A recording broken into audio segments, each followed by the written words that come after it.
Bonjour à tout le monde. Nous sommes heureux donc de vous avoir parmi nous pour cette nouvelle séance des midis de l'IRIB. L'IRIB, pour ceux qui ne le sauraient pas, parmi vous, c'est l'acronyme de l'Institut de recherche interdisciplinaire sur Bruxelles, qui rassemble des chercheurs en économie, en droit, en sociologie, en sciences politiques, en histoire, en architecture, principalement actifs à l'Université Saint-Louis-Bruxelles, où nous sommes aujourd'hui. Ces midis de l'IRIB sont organisés toutes les 6 semaines environ. C'est l'occasion pour nous de vous présenter des travaux récents de chercheurs et de chercheuses qui s'intéressent à des problématiques urbaines bruxelloises à travers des perspectives disciplinaires très variées, donc comme les champs couverts par les chercheurs de l'IRIB. Mais bien sûr, les personnes qui prennent la parole ne sont pas uniquement des membres de cet institut, mais sont issus de la grande communauté de chercheurs et de chercheuses que compte Bruxelles.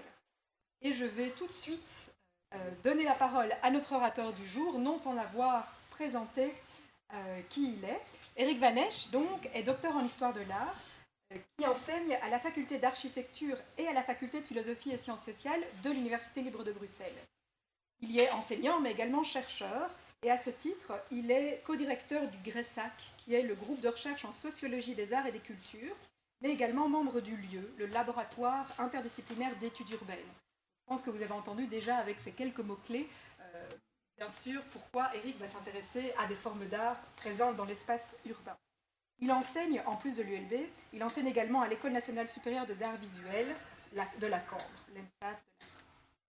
Et puis, résultat de ses travaux de recherche, Éric a dirigé plusieurs ouvrages collectifs et publie régulièrement sur la nécessité d'une approche critique de l'art public, particulièrement dans le contexte du capitalisme culturel et plus largement de l'engagement en art et du rôle de la culture dans la société. L'intervention d'aujourd'hui présente des réflexions entamées à l'occasion de l'organisation d'un colloque international sur l'institutionnalisation du street art qui a eu lieu à Bruxelles à l'automne 2018 et dont un livre paru aux éditions CFC l'année dernière retrace les principaux axes de réflexion sous le titre « Évolution, révolution ». Éric, je te cède la parole pour 3 quarts d'heure environ, et puis on passera à la seconde partie. Merci beaucoup, Tatiana. J'espère que vous m'entendez bien. Bienvenue en tout cas, merci d'être là. Je suis ravi de participer à cette conversation et ravi de bavarder bientôt avec Adrien Grimaud. Alors, je suis un chercheur un peu atypique, je suis arrivé à l'université sur le tard, même si j'y avais commencé un parcours, mais j'ai fait beaucoup de détours avant d'y revenir. Et donc j'essaye, quand je m'adresse à un public, d'être, comment dire, accessible dans le bon sens du terme. Donc j'essaie souvent d'illustrer, de résumer, de ne pas m'enfermer derrière un vocabulaire ou un jargon de type universitaire. Donc j'espère que les universitaires dans la salle me pardonneront et j'espère que le reste du public s'en réjouira. Cela dit, si vous voulez que je sois plus précis, on aura l'occasion, bien sûr, dans la conversation d'y revenir. N'hésitez pas à me solliciter en ce sens. Alors, en gros, je vais passer en revue quelques images avec vous et mettre quelques réflexions en démarrant de quelque part et en allant à un endroit où je voudrais vous amener à la conclusion. Mais l'idée, finalement, c'est d'examiner comment on est passé d'une situation comme celle-là que vous voyez à l'écran. Vous vous en souvenez peut-être, il y a une dizaine d'années maintenant, un jeune graffeur, comme on les appelait à l'époque, qui s'est avéré être un de mes étudiants à la fac d'archi, en fait, qui avait donc une activité clandestine en dehors des heures de cours. Et donc ce graffeur connu sous le nom de Idiot, c'est un pseudonyme, a fait une action manifestement d'éclat, mais qui a fort déplu, c'est-à-dire qu'il a tagué, pour aller vite, la coupole fraîchement rénovée du palais de justice de Bruxelles. Il a été arrêté, il a brièvement séjourné en prison, et tout ça s'est soldé certainement par une amende très importante, voire des travaux d'intérêt généraux. Donc on est à ce moment-là à une période où il y a une visibilité, là pour le coup, très important de ces formes d'expression urbaine, bruxelloise, et en même temps, il y a une répression très, très forte. Mais ce qui m'a frappé à l'époque, c'est le courant de sympathie que ça a entraîné, en fait. Et pas seulement parmi mes collègues, quand on a su qu'il s'agissait d'un de nos étudiants, mais de façon plus globale, il y avait un élan de sympathie par rapport à ce Robin des Bois, on va dire. Et ça montrait bien qu'on n'était plus tout à fait dans la perception du stigmate d'une délinquance, de quelque chose qui confère au vandalisme pur et dur, voire à la violence urbaine, et que manifestement il y avait autre chose à cet endroit-là. Et en fait, voilà, presque aujourd'hui, ce genre de choses arrive maintenant. Vous avez à gauche un travail qui a été réalisé officiellement, qui a fait l'objet d'une commande publique adressée à un désormais street artiste, comme on les appelle. Il s'agit d'un tandem en plus, ici, Sper et Néant. Et en réalité, une fois que l'œuvre a été réalisée sur le territoire de la commune d'Ixelles, la même commune d'Ixelles, l'échevine de la culture et de la propreté, a décidé d'utiliser le motif réalisé pour faire des affiches. Et ces affiches, à la fois vantaient l'art urbain, elles utilisaient, regardez, des présentoirs de la firme Deco dans lesquels on met d'habitude des publicités. Et c'était une forme de publicité, vous ne le voyez pas parce que vous êtes loin, mais il est marqué « Des fresques dans l'espace public pour limiter les tags ». Et donc là, on est en train de monter les uns contre les autres, c'est-à-dire qu'on utilise le street art, désormais officialisé d'une certaine façon, puisque là, ce sont des artistes reconnus qui ont travaillé en plein jour avec des échafaudages, des moyens et une rémunération. Mais on utilise ce travail pour combattre le précédent, c'est-à-dire l'intervention sauvage, assimilée à du vandalisme ou du manque de respect par rapport aux infrastructures comme celle du palais de justice. Et évidemment, au sein du milieu de ces artistes, appelons-les comme ça a fait beaucoup de mauvaises impressions au point que la commune a dû retirer ces affiches. Voilà, donc qu'est-ce qui se passe entre ces deux endroits, quoi ? D'un côté, il y a finalement une bienveillance qui grandit de la part du public par rapport à des pratiques qui normalement étaient considérées comme déviantes. Et puis d'autre part, il y a une instrumentalisation par le pouvoir de ces mêmes pratiques une fois qu'elles ont été entre guillemets domestiquées pour lutter contre les résistants, ceux qui continuent à taguer. Et donc d'un côté, on aurait les tags, les méchants, et d'autre part, les fresques de street art qui seraient les gentils. Alors, moi, je me suis intéressé à cette période, ces 10 années-là, quoi, entre 2000 et 2010. Et puis maintenant, on vient, comme on l'a dit, de sortir un livre que j'ai eu le plaisir de diriger sur les années 2010-2020. Il se passe des choses, quoi, depuis le début des années 2000. Voilà. Alors, je ne vais pas vous faire un résumé de ce qui précède, mais sachez que ça vient des États-Unis, qu'il y a un mouvement qu'on appelle le hip-hop, qui touche beaucoup de domaines de la création, notamment les arts graphiques, et qui entraîne justement l'usage du tag, qui est une signature en apparence rapidement exécuté, mais qui en fait l'objet de mûres réflexions dans des carnets d'esquisses avant de passer à l'acte, en tout cas pour ceux qui pratiquent le tag avec, une certaine conviction. Et puis on glisse du tag vers le graffiti, qui est toujours le principe du nom ou du surnom que l'on va signer quelque part dans la ville, mais qui prend des allures de plus en plus monumentales, colorées, et sur lequel viennent s'adjoindre un tas de motifs qui dépassent le simple registre de l'écriture. Et puis finalement, on arrive, et ça, c'est là où je me trouve avec vous, dans ce qu'on appelle le street art. Alors, le street art serait d'une certaine façon, on peut tirer une filiation, l'héritier ou par glissement, disons, pourrait être associé aux pratiques que je viens de décrire, qui sont issues du hip-hop, et maintenant le street art est un label qui fonctionne pour lui-même, mais qui est en réalité un terme fourre-tout dans lequel on met beaucoup de choses. Et mon but n'est évidemment pas de mettre de l'ordre là-dedans. Je pense que ça viendra petit à petit.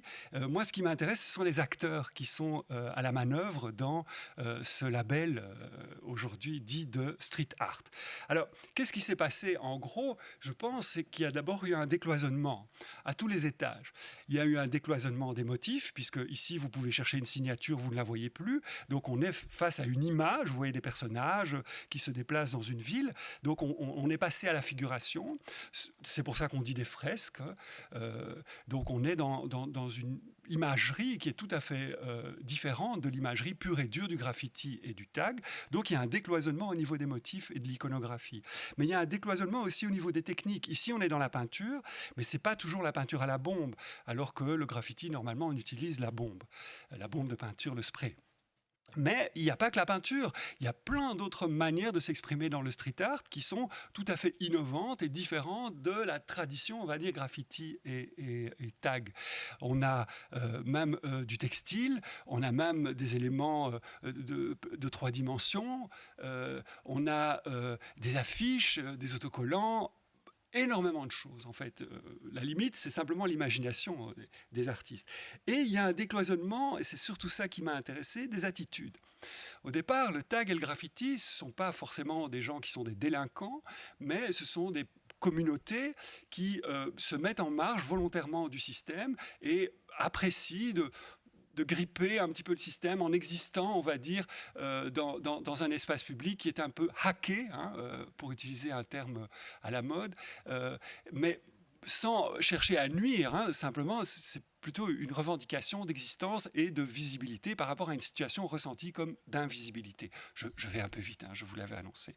Ici, pas du tout. Les attitudes sont très différentes. On n'est pas contre le système, on est avec le système, mais ça ne veut pas dire qu'on est victime du système, ça veut dire qu'on se l'approprie, qu'on en perçoit les codes et qu'on décide d'exister en conservant, on le verra plus ou moins, une forme d'intégrité, en bénéficiant de ce que le système peut apporter à une réputation en tant qu'artiste. En général, on souhaite avoir une réputation croissante pour être vu. En termes de moyens, on souhaite bien entendu vivre de son art. L'art est un métier, c'est un travail, c'est normal de revendiquer une rémunération pour cela, etc. Donc il y a un décloisonnement des attitudes et il y a des échanges beaucoup plus nourris avec les représentants de l'institution, pour aller vite, on va détailler ça un peu plus tard, qu'auparavant. Donc il y a une vraie révolution. C'est pour ça qu'on a titré ce livre « Révolution du street art ». Voilà. Alors, pour parler de cette révolution, je vais aborder deux sujets, brièvement, abondamment illustrés. D'abord, la question du parcours street art de la ville de Bruxelles, dont vous voyez déjà le titre à l'écran, et après, d'un cas particulier dont je vous réserve la surprise. On y arrivera dans quelques minutes. Voilà. Donc, disais-je, ce qui nous a intéressé dans ce livre, c'est de s'intéresser aux acteurs. Ce qu'on pourrait appeler les intermédiaires de la culture, entre le public et les artistes, entre les artistes et le politique. Voilà, tous ceux qui interviennent entre et qui ont surgi dès le moment où des collaborations se mettaient en place. Dès le moment où le public a commencé à avoir de l'engouement, forcément, des gens se sont proposés comme médiateurs entre ce public et les expressions artistiques que l'on trouvait dans l'espace public bruxellois. D'autre part, dès le moment où le politique s'est mis à s'intéresser à ces formes d'expression, en suivant finalement le mouvement de sa base électorale, pour le dire très vite, eh bien, des médiateurs se sont proposés de conseiller le politique aussi en matière de politique culturelle liée à ces formes d'expression. Donc il y a un tas d'intermédiaires, de professionnels à différents étages qui sont intervenus. Mais pas seulement, parce qu'en fait la question peut être aussi déplacée sur le champ économique. On vit dans une société qui est gérée à l'aune du système capitaliste, qui marchande, on va dire, les biens et les services et donne une valeur aux choses, une valeur d'échange sur un marché. Les expressions culturelles et artistiques subissent aussi cette situation. Et dès le moment où le street art est devenu quelque chose de présent dans l'espace public et dans la société de façon plus globale, la question du marché, la question économique s'est posée aussi par rapport à ces formes d'expression. Tout à l'heure, je parlais de juste rémunération pour un travail artistique, mais on peut aussi parler de spéculation sur la valeur d'un travail à travers un marché de l'art. Bien, donc il y a là aussi une dimension économique. Et donc, de nouveau, là aussi, des intermédiaires se sont placés pour être entre les productions artistiques et le marché, c'est-à-dire des gens intéressés par les acquérir. Bien. Voilà, donc ça m'a fort intéressé d'aller à la découverte de ces acteurs, et le but a été de leur donner la parole, en fait, de façon égalitaire, sans poser des jugements de valeur, en gardant une forme de neutralité bienveillante, d'observateur. Hein. C'est une approche plus sociologique, on va dire, que esthétique de la question que j'ai voulu mener. Voilà, et donc tous ces acteurs, je résume en quelques mots, peuvent être sur le plan académique. J'en suis un des représentants. Dans le monde universitaire, on s'intéresse maintenant à ces formes-là, alors qu'avant, quand on faisait nos études d'histoire de l'art, on ne voyait que les beaux-arts, on va dire que l'art le plus noble, pour autant que ce terme est adéquat.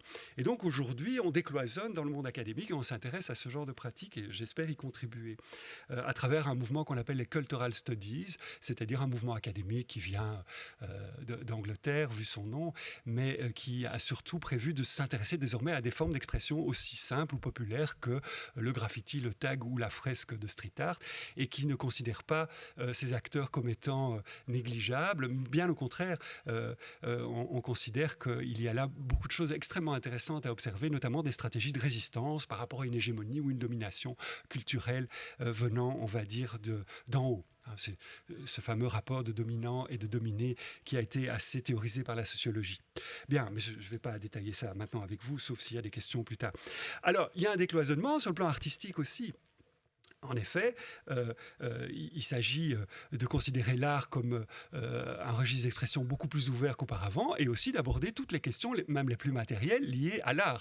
Et j'en parlais tout à l'heure, notamment la question de la rémunération. Je suis un artiste, donc normalement, je reçois un salaire pour mon travail, ce qui est une des preuves que si je vis de mon art, je suis bien un artiste. Mais on peut aussi décloisonner sur le plan politique. Il faut s'intéresser à la manière dont désormais les instances gouvernantes de l'espace public s'occupe de sa gestion et donc donne la parole de façon apparemment beaucoup plus ouverte qu'avant à ce type d'expression. Le point de vue social aussi, le point de vue des usagers de la ville qui sont les premiers confrontés à ces formes d'expression dans l'espace public, mais également le point de vue urbanistique parce qu'il s'agit de transformation de la ville, d'abord par la présence de ces formes d'art, mais aussi par l'association le plus souvent de ces formes d'expression à des transformations effectives de la ville, c'est-à-dire des chantiers, des zones en friche ou des zones en occupation temporaire avant une transformation. Et on va jusqu'à, j'en parlerai peut-être un peu plus tard, à demander à ce type d'artistes d'intervenir autour des chantiers pour faire passer, on va dire, la pilule des désagréments d'une transformation urbaine qui entraînerait des nuisances pour le public et ces nuisances seraient atténuées par la présence d'œuvres d'art liées à ces chantiers. Et alors, quelle est la meilleure expression artistique pour accompagner un chantier ? C'est le street art, puisque le street art occupe déjà historiquement, on va dire, ces zones un peu en déshérence ou périphériques par rapport à l'espace urbain, achevé, terminé, lissé et bourgeois. Alors, mais aussi sur le plan territorial, beaucoup d'acteurs pouvaient être sollicités parce que qui dit marchandisation de la culture dit aussi valorisation presque de parts de marché au niveau touristique. Et donc Bruxelles, comme d'autres villes, sont en concurrence pour l'attractivité territoriale à ce moment-là, faire venir des gens qui vont être des consommateurs sur leur territoire à travers notamment la promotion d'une culture, voire d'une culture urbaine, comme celle représentée par le street art. Donc là aussi, il y avait des acteurs du monde du tourisme à solliciter. Et enfin, mais la liste n'est pas close. Au niveau de la culture, on pouvait évidemment, bien entendu, solliciter beaucoup d'acteurs parce que j'entends ici culture en tant que valeur de société. Quel est le rôle de l'art dans la société ? Quel est le rôle de l'art dans l'espace public, l'espace commun, l'espace partagé ? Et aussi, quelle est la liberté d'expression, consentie ou non, aux artistes dans notre société ? Voilà. Donc, on a travaillé avec un panel comme ça d'acteurs à rencontrer, interviewé, et ça a donné ce livre qui essaie de faire la somme de toutes ces réflexions qu'on a menées. Alors, entrons dans la question du parcours street art bruxellois. Alors, je vais parfois faire quelques allers-retours à l'international pour mettre mieux en valeur la situation bruxelloise. Si aujourd'hui vous décidez de voyager, vous pouvez parfaitement utiliser le terme street art comme un fil conducteur de votre voyage. Et vous allez trouver sur des sites comme celui-là, parmi d'autres, getyourguide.fr. Si vous rentrez le mot street art, ce que j'ai fait, on vous trouve une centaine d'activités en relation avec le street art. Et donc ici, ce qui m'intéresse sur cette page, c'est qu'il y a 3 entrées qui sont en fait différentes mais complémentaires.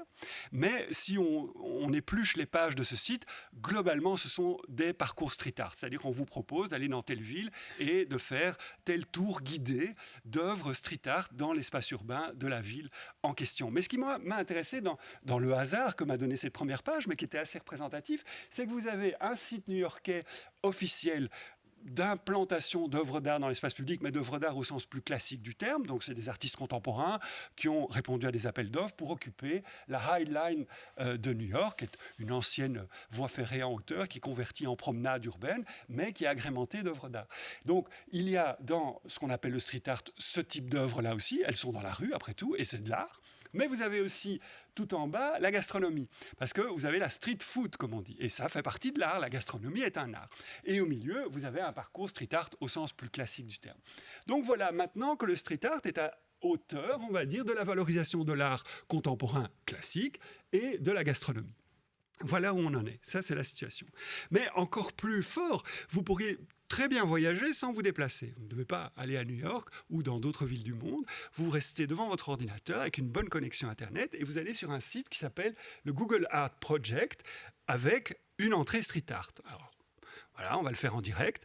Vous arrivez sur un site qui vous propose une série de focus sur des villes qui ont effectivement des œuvres street art, mais vous pouvez très bien aller sur collection mondiale. Et là, vous avez la carte du monde. Voilà. Et vous pouvez partir à la conquête du monde. Voilà. Moi, je me suis par exemple intéressé au street art à Dakar. Eh ben, regardez, il y a 27 œuvres qui me sont proposées sur Dakar. Puis j'avance de quartier en quartier jusqu'à finalement pouvoir découvrir le travail de graffeurs sénégalais à Dakar, alors que nous sommes ici à Bruxelles. Voilà. Et vous pouvez faire ça pour le monde entier. Vous avez des visites audio où on vous donne des explications, comme si vous y étiez. Et comme on est sur Google, évidemment, vous avez la carte avec la géolocalisation qui est à votre disposition. C'est donc un phénomène globalisé désormais que des parcours street art soient proposés à des visiteurs, soit sur le terrain, soit simplement dans l'espace numérique. Alors, à Bruxelles, où en est-on ? Et d'où vient cette histoire ? Alors, il faut remonter quelques années en arrière. Il y a un collectif spontané, c'est pas du tout à ce moment-là une initiative des autorités, qui se rassemble sous le format de la SBL et qui se nomme Fais le trottoir. On pourrait faire un peu l'exégèse de ce terme, mais je ne vais pas le faire maintenant, et qui décide de proposer à vous et moi, toute personne curieuse, des parcours street art, c'est-à-dire on se déplace dans Bruxelles à la découverte de ce qu'ils appellent graffiti et street art. Et de fait, c'est la particularité de ces parcours, c'est que vous pouvez à la fois découvrir des tags, des graffitis ou du street art. Ce que vous voyez d'ailleurs sur les photos à l'écran, vous voyez des œuvres de type graffiti, de type tag et de type street art. Bien. Et donc, le public est entraîné. Si vous allez sur le site, on vous propose plusieurs promenades thématiques dans plusieurs quartiers. Vous n'avez qu'à cliquer sur Visite guidée. Vous choisissez celle qui vous intéresse. Vous vous inscrivez. Vous payez le petit droit d'entrée, si je puis dire, et vous partez en maraude avec cette ASBL. Voilà. Et ça venait de la base, disais-je. En fait, c'était des gens qui s'intéressaient à ce phénomène, voire des gens qui y participaient.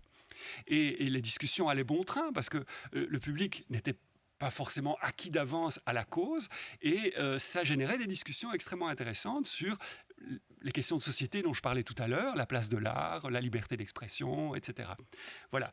Et il y a même un film à l'époque, vous voyez, on est dans ces fameuses années 2010-2020 qui m'intéressent. Il y a un film qui a été réalisé avec une des membres de cette ASBL, Caroline Verkreuz, qui s'appelle Mauvaise Herbe et qui parle presque exclusivement du tag, ce qui est très osé, puisque le tag, si vraiment il y a une forme d'expression qui reste problématique aux yeux des autorités, c'est quand même encore le tag. Eh bien, ce film a été intégralement consacré à cette forme d'expression. Et donc, qui peut le plus, peut le moins, forcément, le graffiti et puis le street art, c'est beaucoup plus facile d'accès encore, et ça fait partie de ces visites guidées. Il faut remonter encore plus loin, en 2004, lorsque les arts urbains s'est créé, mais les arts urbains, en plus, c'est l'héritier de la Fondation Jacques Gueux, donc ça remonte encore plus loin. C'est vraiment une association qui est dans l'anticipation, je dirais, et qui s'est intéressée à ces nouvelles pratiques urbaines, il y a donc déjà fort longtemps. Mais disons qu'au moment où les arts urbains se mettent en place, en 2004, là, vraiment, l'étude de ce phénomène se fait de plus en plus systématique, avec une bibliothèque, avec des stages, enfin voilà, beaucoup d'activités se mettent en place pour une appréhension, on va dire, pacifiée de ce phénomène. Et en fait, Caroline Verkreuz et Fait le trottoir, c'est un petit peu une émanation de ce projet-là. D'autres initiatives, toujours entre 2000 et 2020, qui contribuent, mais de façon isolée, jusqu'ici, à aller dans l'esprit d'un parcours street art dans la ville, se mettent en place. Par exemple, l'Open Wall d'une autre ASBL, Dynamic Art, donc de nouveau de la base, je dirais, parce que cette ASBL, c'était des graffeurs eux-mêmes qui se trouvaient derrière et qui avaient envie, d'une certaine façon, de valoriser ce qu'ils faisaient, qui voulaient dépasser le stigmate et qui voulaient aussi permettre d'offrir des zones d'expression libres à des graffeurs plutôt que de jouer au chat et la souris avec la police. Alors on a choisi le Mont des Arts à Bruxelles, notez-le, on en reparlera peut-être un peu, c'est un lieu patrimonial. C'est un lieu de référence, c'est un lieu valorisé d'ailleurs dans les guides à l'époque pour visiter Bruxelles. Vous avez le Palais des Beaux-Arts, la Bibliothèque Royale, les musées, il y a un tas de choses dans ce quartier-là et le Mont des Arts porte bien donc son nom. Et donc c'est au Mont des Arts, non loin de la Bibliothèque Royale et de la place royale, qu'on décide d'intégrer un espace libre d'expression fait d'un bricolage quand même, avec des panneaux de bois élémentaires, mais avec la bienveillance des autorités. Évidemment, les membres de l'ASBL ont d'abord travaillé, je vous parlais du décloisonnement tout à l'heure, en termes de collaboration, ils ont d'abord évidemment collaboré avec les autorités pour obtenir les autorisations et un petit soutien en termes de communication à ce projet. Et donc, l'open wall, c'est un mur ouvert. N'importe qui, n'importe quand, c'est ouvert 7 jours sur 7, 24 heures sur 24, peut venir travailler. Voilà. C'était à la fois la qualité et le danger d'un projet comme ça, parce qu'il y a eu plein de débordements, même s'il y a eu des choses qui ont été effectivement réalisées pendant plusieurs années. Avec ça, puisque je vous ai parlé tout à l'heure d'une culture qui dépassait les simples expressions graphiques, vous aviez aussi de la musique, de la danse, etc., liées à ce projet. Et finalement, ce projet a été un petit peu débordé par son aspect de liberté. Il a été, un petit peu trusté par des revendications, parfois des manifestations, des choses qui n'avaient au départ rien à voir, mais voilà. Il y avait un espace disponible, donc il a été souvent phagocyté par d'autres causes. Et donc, à un moment, les organisateurs ont décidé de lâcher un peu la prise. Et aujourd'hui, c'est resté un spot, comme on dit, d'expression. Ça l'était déjà avant, et c'est pour ça qu'on l'avait mis là. Ça l'est resté. Et aujourd'hui, si vous allez voir, de façon beaucoup plus chaotique, désordonnée, voire sale, il y a toujours une occupation de cet endroit où se trouvait l'open wall. Ce qui m'amuse, je fais une petite parenthèse, c'est qu'ici, vous avez un collage d'un graffeur qui s'appelle, ou un street artiste, Flegm, qui est un artiste britannique avec une réputation mondiale maintenant. Et en fait, il se trouvait là parce que derrière ce mur se trouve la Bibliothèque Royale. Et à l'époque, la Bibliothèque Royale organisait une exposition sur Bruegel. Et on en reparlera un petit peu, parce que Bruegel a été, quelque part, le déclencheur aussi d'un parcours street art. On en reparlera dans un instant. Mais donc, là, il y a rapport entre un univers, celui de Flegm, et l'univers de Bruegel, qui peuvent effectivement, d'une certaine façon, se toucher.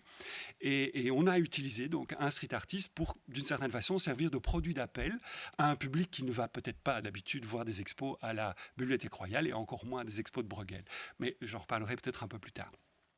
Voilà, ce qui m'intéresse quand même à droite, c'est que les touristes continuent de venir et qu'on se photographie.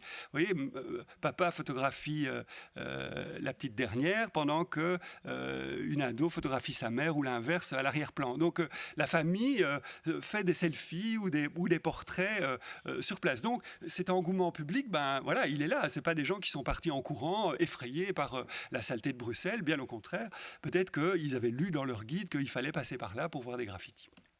Alors, dans le même esprit, mais de façon un peu plus professionnelle, une autre ASBL, l'ASBL Caustique, a décidé de mettre en place ce qu'ils ont appelé le mur. Et là aussi, c'était le même principe, sauf que c'était un petit peu plus codifié. Il y avait des vernissages, il y avait une sélection d'artistes, c'était un à la fois. Voilà, c'était un petit peu plus enveloppé, on va dire, par un certain professionnalisme, mais ça créait aussi de la visibilité et ça permettait aux artistes de travailler en plein jour, de discuter avec le public, qui découvrait que ce n'étaient pas des voyous, mais des gens qui avaient des velléités à devenir artistes, qui faisaient ce travail et qui pouvaient même admirer leur savoir-faire. Quand on les voit travailler, on est très impressionné de la qualité technique de ce qu'ils sont capables de réaliser avec des outils qui nous semblent un peu ingrats, comme une bombe de peinture, par exemple. Bref. Alors, c'était aussi une revendication plus grande au sein de la société, c'est d'occuper un espace qui d'habitude est dévolu à la publicité. Ça revient souvent. On remplace des images commerciales par des images artistiques. Qu'est-ce qu'on fait de mal, quoi? Donc ici, c'est vraiment la taille d'un panneau publicitaire qui a été utilisé. Ça fait un de moins. Et au lieu de regarder une pub, quand on se balade en ville, on voit une œuvre d'art. C'est quand même plus intéressant. Alors, ils ont eu un premier spot au centre-ville à partir de 2016 et puis un deuxième. Et en 2020, l'aventure s'est arrêtée, elle aussi. Mais alors là, c'est vraiment amusant parce qu'ils n'ont pas été débordés par la base, mais ils ont été contrariés par le sommet. À savoir que la SBL était en cheville, cette fois, avec l'échevinat de la culture de la ville de Bruxelles, avec autorisation, subvention, et à un moment, qui dit subvention, dit contractualisation, et éventuellement exigence de la partie subsidiante.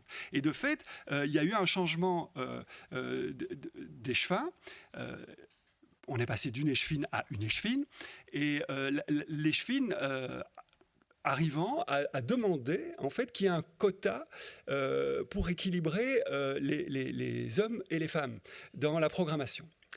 Or, l'ASBL est dirigée par une femme, Noémie Tant. Mais Noémie Tant a ressenti ça comme une pression qui était tout à fait détestable, parce qu'on lui dictait finalement comment elle devait travailler. Alors, c'est une noble cause, on est bien d'accord, mais le principe de l'imposition de ce quota l'a révoltée et l'a refusé. Et ça s'est grippé, et finalement, elle a décidé de s'aborder le projet parce qu'elle ne voulait pas se soumettre d'une certaine façon à une autorité. Voilà. Comment les choses parfois se terminent. Il n'empêche qu'on a eu donc 2 aventures ici où on a mis en évidence des street artistes dans un espace de plus en plus officiel d'expression au sein de la ville. Alors après, je vais un peu plus vite maintenant. Vous voyez un peu les processus en cours. Un collectif de street artistes qui s'appelle Farm Prod organise un festival. Donc on a des espaces d'expression ponctuels et récurrents, et puis on organise un grand événement où on fait venir des artistes du monde entier à Bruxelles et qui, pendant un temps, réalisent une série d'œuvres, mais qui restent après dans l'espace public. Certaines sont encore visibles. À gauche. À droite, ils reçoivent une commande publique pour réaliser le skatepark au square des Ursulines. Voilà, toujours dans le centre-ville. Donc on voit bien qu'il y a une montée en puissance, on va dire, de ces associations qui organisent des événements de plus en plus ambitieux et qui reçoivent alors des commandes publiques pour travailler officiellement. Pareil avec un autre collectif qui s'appelle Urbana Project, qui est contacté par la commune d'Anderlecht pour occuper 1 ou 2 piliers sous l'autoroute qui passe sur la commune et qui négocie pour en occuper le plus possible, à savoir, je pense, une quinzaine, et qui font d'un petit événement discret quelque chose de retentissant et qui devient un spot qu'il faut visiter et qui se trouve lui aussi repris dans les guides touristiques, mais aussi dans l'article que la commune fait de son propre territoire. Voilà, et à ce moment-là, les géants d'Anderlecht se mettent en place en 2016 et vous avez une série de fresques qui sont également toujours visibles. Et on voit bien donc cette synergie qui se met en place entre, d'une part, la volonté d'être vu, et puis d'autre part, la volonté des autorités d'intégrer ces formes d'expression de plus en plus populaires à leur actif, si je puis dire, pour valoriser leur propre territoire. Voilà. Après, on arrive dans de vrais projets de parcours. Visite Brussels, on quitte la dimension communale et l'autorité politique vers une autorité territoriale touristique, puisque Visite Bruxelles, c'est l'agence régionale de Bruxelles pour favoriser le tourisme à Bruxelles. Donc Visite Brussels va lancer un projet qui s'appelle Mix City Walls. C'est un projet engagé. On est en 2016, ce sont les attentats. Donc en 2017, on lance ce projet de Mix City Brussels pour que Bruxelles soit la ville du partage, de la mixité, de la tolérance, etc., face à l'intolérance que les attentats pouvaient représenter. Et donc ça devient une année thématique et on va demander notamment à des street artistes de réaliser un parcours en mettant une œuvre dans chaque commune pour que les gens se déplacent de commune en commune et fassent du lien entre les différents territoires de la région. Voilà, et ça a été coordonné, vous le voyez, par le collectif Urbana Project, dont on vient de parler, et qui donc est devenu un acteur incontournable. Alors, le collectif Farm Prod, dont je vous ai aussi parlé, lui aussi devient un acteur incontournable, puisque Visite Bruxelles, cette fois, leur demande de coordonner en 2019 un parcours Bruegel, à un moment où on pensait inaugurer le musée Bruegel dans sa maison natale, dans les Marolles. Le projet a été un peu contrarié pour diverses raisons, mais le parcours, lui, a été réalisé. Et donc, il y a désormais, de façon pérenne, dans les Marolles, un parcours Bruegel, où ce sont des street artistes qui ont revisité l'œuvre du célèbre peintre bruxellois. Voilà. Donc, on est cette fois dans des parcours. Okay. Alors, d'où est-ce que tout ça est parti? On l'a vu, de quelques initiatives parsemées qui ont convergé vers désormais des autoroutes, je dirais, de promotion touristique de Bruxelles. Bien. Entre les deux, surgit le fameux parcours street art de la ville de Bruxelles dont je vous parle maintenant, qui est une initiative depuis 2012 de l'échevine Karine Lalieu, échevine de la culture de la ville de Bruxelles. Et ce parcours street art, on va aller sur le site, est un parcours qui ressemble un peu à ce qu'on a vu sur Google Street Art.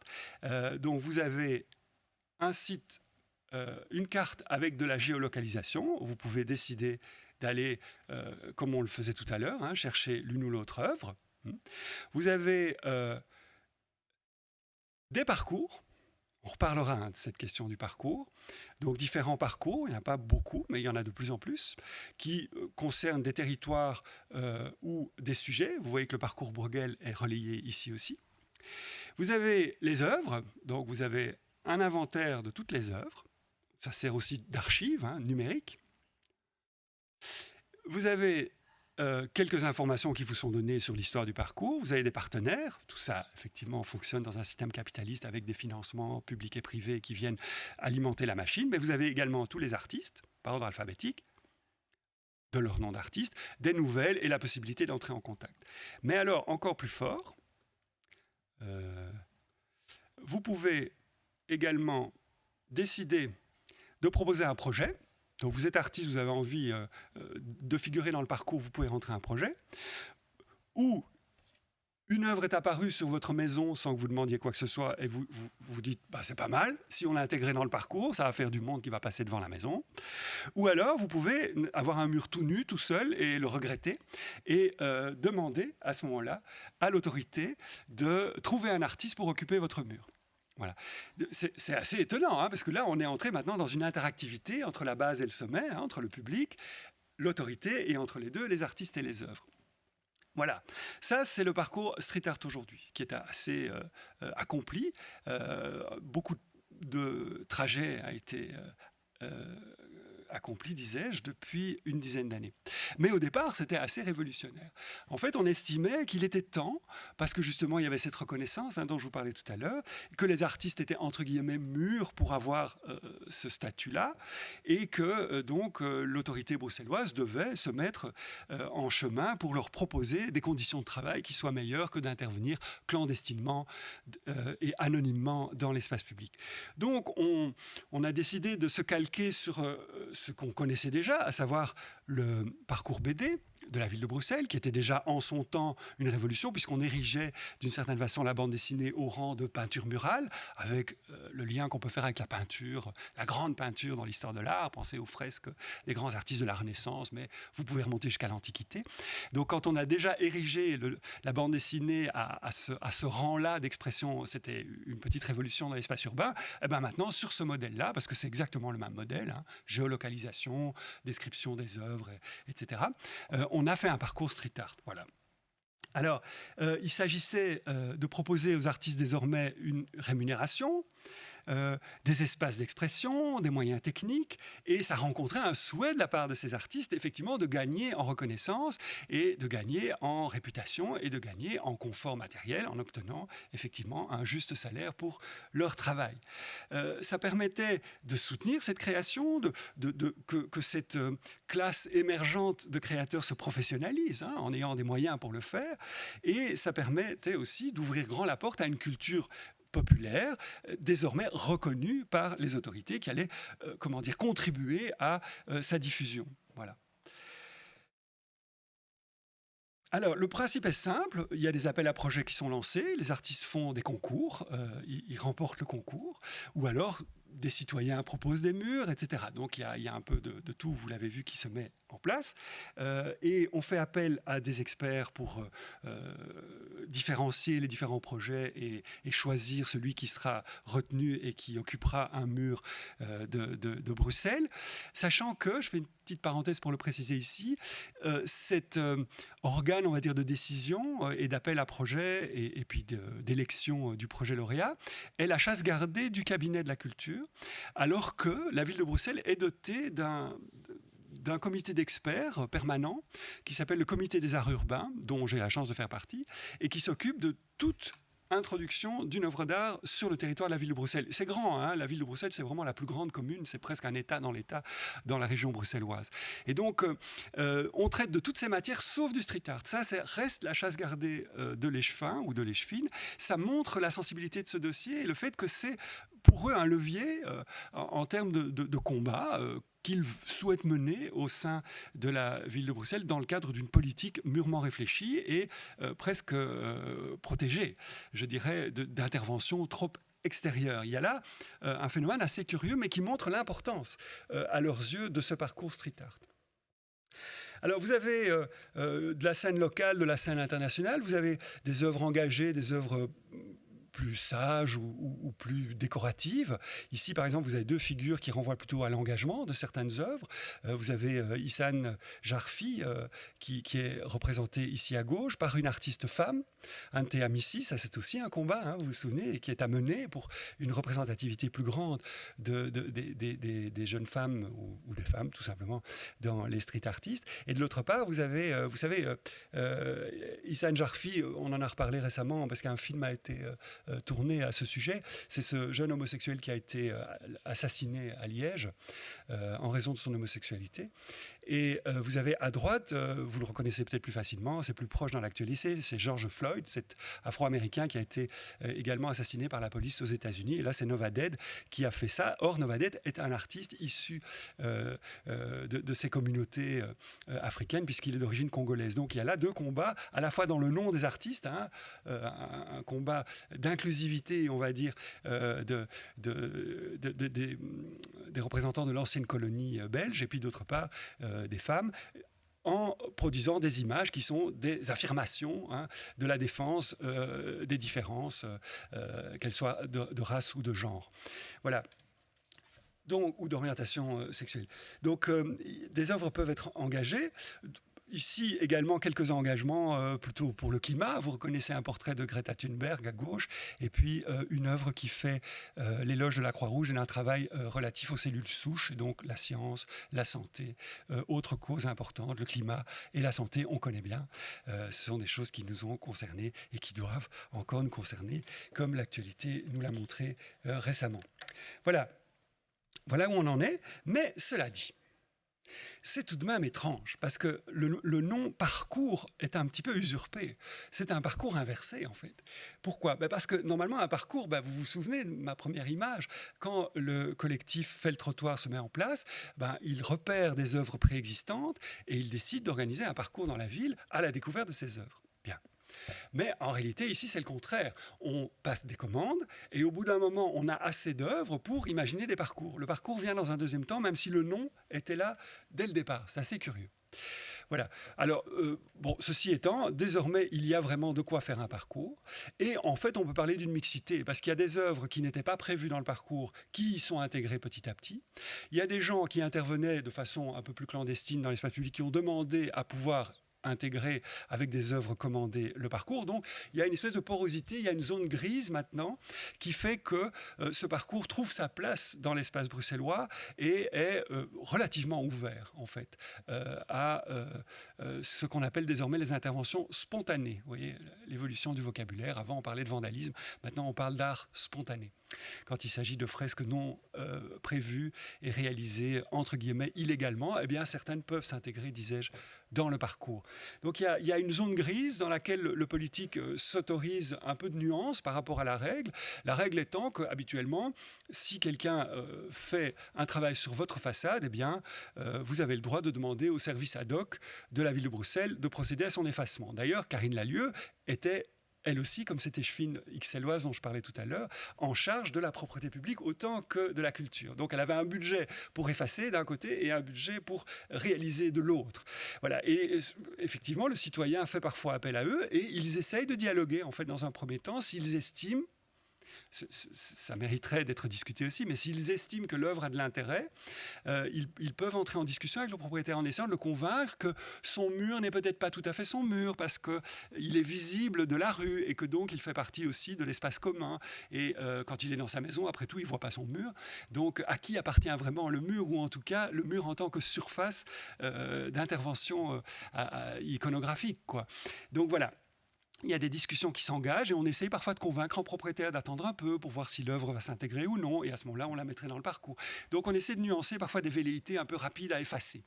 Dans d'autres cas, le propriétaire peut décider d'effacer lui-même, c'est son mur, il peut faire ce qu'il veut, bien entendu, et dans un troisième cas de figure, l'autorité publique accepte évidemment la demande du propriétaire et fait effacer le travail. Mais il y a donc là tout un jeu d'assouplissement de la part de l'autorité qui se montre bienveillante finalement par rapport à certaines réalisations qui se font. Voilà, alors on va laisser là le parcours street art, on en reparlera sûrement. Je voulais juste dire qu'une caractéristique à Bruxelles, en montrant ça par une comparaison avec d'autres villes, par exemple Berlin et puis Paris.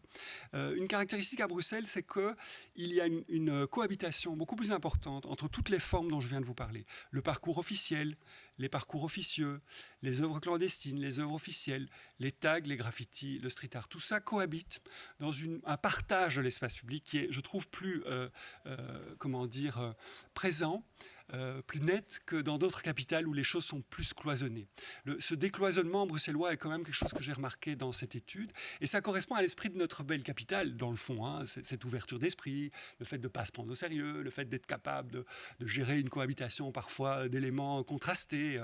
On est une ville désormais cosmopolite, quoi. Et donc cet esprit de tolérance, de paix, sans vouloir faire de l'angélisme évidemment, est quand même à remarquer dans Bruxelles. Et donc ça se voit aussi dans les expressions du street art. Ça, c'est la première différence. Et la deuxième différence, c'est que à Bruxelles, les choses se passent au centre. Souvent dans les autres villes, c'est la périphérie qui compte. C'est la périphérie qui compte. Et en fait, qu'est-ce qu'on fait en termes, disons, d'attractivité territoriale? Prenons cette entrée-là. On continue de valoriser les centres historiques, mais on essaye qu'ils soient vierges de toute présence, justement, de ces formes déviantes d'apparition et de création dans l'espace public, pour préserver le capital de toute pollution. Et on continue de valoriser le patrimoine classique, le centre-ville, avec les places prestigieuses, les beaux bâtiments, etc., les statues officielles. Mais par contre, on s'intéresse à la périphérie où se placent en général ces acteurs-là, du moins là où ils sont tolérés petit à petit et de plus en plus. Donc au départ, on a des squats, comme ici à Berlin ou là à Paris, des endroits qui sont à la marge, qui sont occupés et qui petit à petit vont être assimilés et intégrés, on va dire, à la zone de préoccupation de l'autorité. Et ça devient alors des lieux culturels émergents. Voilà, qui éventuellement ont une subvention, qui développent un site internet, qui se font voir, dont la programmation est reprise, comme ici l'Urban Spree à Berlin, ou alors ce grand parcours désormais à ciel ouvert de street art dans le 13e arrondissement à Paris. Mais tout ça se passe à la marge. Et alors qu'est-ce qu'on fait en termes d'attractivité territoriale? C'est qu'on valorise cet anneau qui ceinture le centre, et on en fait un marché étendu, évidemment. C'est-à-dire qu'on peut faire venir un double public, le public classique qui va visiter le centre-ville, et le public émergent, plus jeune sans doute, qui lui va se déplacer pour aller voir la périphérie, soit du centre vers la périphérie, soit de l'étranger, et qui va venir au 13e arrondissement ou dans les anciens quartiers de Berlin-Est à Berlin, pour voir cet art-là qui servira à valoriser ces territoires, normalement un peu non attractifs, mais qui deviendront attractifs par la présence de ces artistes. Vous voyez ce phénomène? C'est assez étonnant. À Bruxelles, tout est mélangé, en fait. Le centre-ville combine la Grand Place et des œuvres tout à fait émergentes du style dont je viens de vous brosser quelques traits très rapidement. Voilà, alors, j'avais prévu Oui, il y a un film sur le 13e arrondissement qui s'appelle Tour Paris 13, que je vous invite à voir un jour, si vous avez le temps, qui raconte très bien cette histoire d'utilisation, on va dire, du street art à des fins de valorisation d'un arrondissement de Paris. Voilà, j'avais un deuxième cas de figure, mais je vois que le temps est passé.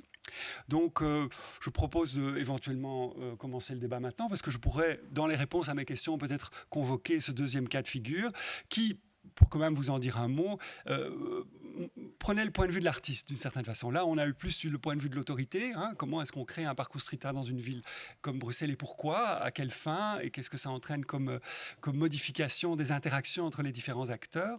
Et puis là, c'était prendre plutôt le projet d'un artiste qui a vécu de l'intérieur un de ces appels à projets. Je voulais montrer comment c'est pas simple non plus. C'est pas simple pour les autorités. Tout à l'heure, je parlais des zones grises où il faut parfois transiger avec ses propres règles. Bien, pour les artistes, c'est pareil. Il y a des zones grises où on essaye de rester authentique, fidèle à une démarche et à la fois de travailler d'une certaine façon et donc de collaborer avec ces fameux intermédiaires et notamment les commanditaires. Voilà, donc il y avait là un beau cas à décrire, mais bon, on en parlera peut-être dans la conversation. Je voudrais vraiment m'arrêter là puisque c'est ce qu'on avait prévu maintenant. Voilà, merci pour votre attention. Merci beaucoup, Eric. Oui, on peut le remercier. Voilà, alors pour entamer cette discussion, nous avons invité Adrien Grimaud, à qui je vais céder la parole pour, soit à travers quelques questions, soit à travers une réflexion, quelques notes qui ont pu lui venir à l'esprit en écoutant Eric, pourront lancer cette série de questions auxquelles vous serez conviés aussi en fin de séance. Et la raison pour laquelle Adrien Grimaud est avec nous aujourd'hui, c'est qu'il a été un des premiers à s'intéresser sans doute au graffiti à Bruxelles, à travers une réflexion de plusieurs années qu'il menait en collaboration avec l'équipe de l'ISEL, par l'Institut supérieur d'études du langage plastique, et la publication d'un premier livre qui s'appelait Dehors, le graffiti à Bruxelles, et donc qui a fait date sans doute dans l'histoire de l'étude du graffiti dans notre capitale. Le livre était aussi accompagné d'une exposition au musée d'Ixelles. Et puis, Adrien a poursuivi ses réflexions, non plus uniquement sur l'art du graffiti à proprement parler, mais aussi en réfléchissant plus largement au thème, en fait, de l'art dans l'espace public. Et vous avez vu, grâce à la rapide introduction d'Éric, qu'il ne s'agit pas uniquement de graffiti, de fresques, mais que cela peut prendre évidemment des formes très différentes. Et cette réflexion de plusieurs années a abouti notamment à une exposition et une publication également qui s'appelait Being Urban, laboratoire pour l'art dans la ville, en 2016. Et aujourd'hui, Adrien continue donc ses recherches et puis ses réflexions en tant que commissaire d'exposition quand il en a le temps, puisqu'il dirige aujourd'hui le fameux Institut Liselp dont je vous parlais. Et donc, je te cède tout de suite la parole. Merci beaucoup pour l'invitation, pour cette présentation. Et je suis ravi de partager ce moment avec Eric, puisqu'on a beaucoup travaillé sur ces questions de graffiti. On a un historique commun en la matière. Et j'avoue être un tout petit peu frustré parce que je trouve que c'est très intéressant tout ce qu'a raconté autour de le travail de Vincent Glowinski sur le projet des Brigittines. Donc à mon avis, ça va se transformer en question à laquelle tu pourras répondre. Mais avant ça, pour montrer que j'ai fait mon taf, j'ai préparé quelques questions. Et il y en a certaines auxquelles tu as répondu dans la présentation, mais comme tu le disais toi-même, tu as brossé un portrait qui est tellement... c'est un domaine tellement riche que tu as dû être superficiel sur certains aspects, mais que tu peux creuser à la demande. Et il y en a deux notamment sur lesquels j'aimerais revenir. Tu as mentionné plusieurs fois, et c'est aussi le cas dans le livre, la possibilité de la part du politique de sauvegarder, de pérenniser des œuvres illégales. Et je sais que c'était une volonté qui a été communiquée à plusieurs reprises par le politique, mais est-ce qu'il y a des exemples? Est-ce qu'on sait comment ça se passe? Est-ce que, du coup, il y a des comités qui regardent les œuvres? Est-ce que dans les faits, tu as pu voir que ça se traduit en actes? Est-ce que ça existe vraiment, cette volonté? Merci pour cette question. C'est une question importante, la question effectivement de la pérennisation, de la conservation de ces œuvres. En fait, théoriquement, la règle du jeu, c'est l'effacement. C'est ce qu'on appelle la digestion par l'espace urbain d'une œuvre qui apparaît pour un temps et qui finit par être soit enlevée à la demande d'un propriétaire, comme on l'a dit tout à l'heure, ou simplement recouverte par une autre intervention, ou simplement disparaît avec le temps, quoi. Une œuvre d'art dans l'espace public est soumise à différents éléments qui font qu'elle risque de disparaître si on n'en prend pas soin, effectivement. Alors, ça fait partie, effectivement, comme tu le disais, sans doute d'un argumentaire politique de parler de conservation, puisqu'on parle de musée à ciel ouvert. Or, une des missions du musée, c'est de conserver, c'est d'archiver, mais normalement dans des réserves ou dans une collection permanente. Et on peut régulièrement retourner au musée et voir les œuvres en bon état. Ici, qu'est-ce qu'on fait? Alors, il y a plusieurs capitales culturelles du street art qui ont pris des mesures parfois étonnantes, jusqu'à mettre des plaques de plexiglas devant les œuvres, ce qui est parfois un peu un non-sens quand on voit quelle est l'origine contre-culturelle, je dirais, de l'œuvre et qui se retrouve après derrière une vitre. C'est un peu curieux, mais voilà, ce serait une manière de faire. À tout le moins, on met des cartels en mettant une explication et on se dit que dès le moment où il y a une espèce de tampon officiel, eh ben, l'œuvre sera davantage respectée, mais ça c'est une spéculation. Éventuellement, on met un vernis, et c'est un comble, pour empêcher des graffitis de se mettre sur le graffiti, si je puis dire, où on compte sur le fait que dans le milieu, normalement, on se respecte, et s'il y a une belle réalisation, on attend un certain temps avant éventuellement de la contrarier. Voilà, tout ça, ce sont des spéculations. Il n'y a pas vraiment, pour répondre à ta question, de plan, je dirais, mûrement réfléchi et efficace surtout. Voilà. Cependant, la question reste intéressante. D'abord, est-ce que c'est une nécessité ou est-ce qu'au contraire, il faut laisser ces œuvres vivre, apparaître, disparaître ? Et dans ce cas-là, c'est mon point de vue, c'est beaucoup plus intéressant de se pencher sur la question de l'archivage. Comment est-ce qu'on archive une œuvre qui est dans l'espace public ? Ça vaut d'ailleurs pour toutes les œuvres, hein, mais disons pour celle-là. Eh bien, on travaille au niveau de la documentation. La documentation existe, tu le sais très bien, parce que tu as organisé une exposition au musée d'Ixelles qui montrait vraiment les outils de travail, notamment les carnets dont je parlais tout à l'heure, dans lesquels on s'entraîne, mais pas que. Tu as montré ça au musée d'Ixelles dans l'exposition Explosion. Et donc, on pourrait s'intéresser à cette archive d'une certaine façon, et elle pourrait rentrer un jour au musée. Ce serait un musée qui aurait plus une connotation d'anthropologie ou d'ethnologie, mais quelque part qui documenterait ces aventures-là. Et évidemment, on aurait une trace photographique, voire cinématographique, du travail qui aurait déjà disparu. Bien, ça ce serait le cas le plus basique. Mais on peut essayer de mixer les deux. Et de plus en plus, des musées apparaissent, des musées du street art. Il y en a un qui s'appelle Urban Nation à Berlin, il y en a deux en Hollande, un à Amsterdam, un à Rotterdam, j'en ai trouvé un à Munich. Il y a à Paris certaines choses qui se mettent en place, à Bruxelles un peu. Voilà, et c'est d'ailleurs, entre guillemets, en parenthèse plutôt, le sujet du prochain livre. C'est le street art et le musée. Et donc, il y a des musées qui apparaissent et qui pose cette question de l'archivage, de la documentation, de la pérennisation. Certains sont radicaux, ils disent nous, tout ce qu'on va faire, c'est mettre des cartels et faire des parcours dans un espace public existant, et le jour où les œuvres disparaissent, elles disparaissent. D'autres qui disent on va archiver uniquement les choses qui sont archivables et on aura des objets comme dans un musée d'anthropologie. Et entre les deux, il y a ceux qui disent on va ouvrir le musée aux street artistes pour qu'ils réalisent des travaux de ce type, mais dans l'espace muséal. Mais ça peut être la cour extérieure du musée, ça peut être des grandes surfaces à l'intérieur du musée, et dans ce cas-là, les musées ne sont plus les musées qu'on connaît, ce sont des sites urbains, industriels qui sont reconvertis. Et là, on passe commande à des artistes à l'intérieur du musée. Mais ils vont faire un travail comme s'ils le faisaient dans la rue. Donc il y a énormément de formules, et je serai plus à même de répondre à cette question quand j'aurai fini le deuxième bouquin. Mais c'est une excellente question, et je résume en disant que pour le moment, je pense que les autorités revendiquent effectivement cette dimension de conservation, mais dans les faits, il n'y a pas grand-chose de plus qui est fait que par rapport à une œuvre d'art qui surgit tout simplement dans l'espace public. Mais du coup, je fais une question bis par rapport à ça. Je trouve aussi intéressant de la part du politique d'intégrer dans un parcours de graffiti tel que les parcours que tu as décrits, des œuvres qui n'ont pas commandité, qui donc sont illégales. Et je voulais savoir si au-delà du fait de le dire, ça se traduit par des actes. Et si par exemple, tu nous as montré le site internet de la ville de Bruxelles, imaginons qu'il y a 100 fresques, est-ce qu'il y a 10-15% de ces fresques qui sont vraiment des œuvres illégales ? Est-ce que tu as pu constater qu'effectivement il y a des œuvres illégales qui apparaissent dans des parcours ? Et si oui, comment est-ce qu'elles sont choisies, etc. Parce que je me souviens qu'à l'époque, Karine Lallieu défendait les fresques à caractère sexuel attribuées à Vincent Glowinski qui sont apparues vers 2015 dans l'espace public, en disant, en tant qu'échevine de la culture, je pourrais tout à fait les pérenniser parce que je les trouve intéressantes, mais elles ont néanmoins disparu. Et donc, est-ce qu'il y a des fresques intégrées au parcours ? Et si c'est le cas, est-ce que c'est parce que tout d'un coup, il y a quelqu'un du cabinet qui trouve que la fresque est intéressante ? Est-ce qu'un artiste a envoyé un dossier en disant « je fais ça, est-ce que ça vous intéresse de les garder ?» Est-ce que ça a été traduit est-ce qu'il y en a concrètement et comment le choix s'est fait ? Voilà, alors ça c'est dans la boîte noire du cabinet de la culture, puisque ça ne passe pas dans la commission dont je parlais tout à l'heure, le comité des arts urbains. Il est certain que certaines des fresques à caractère sexuel attribuées à Bonhomme ont disparu, mais pas toutes. Regarde, si on les passe en revue, ces deux-là, elles existent toujours. Ces deux-là aussi.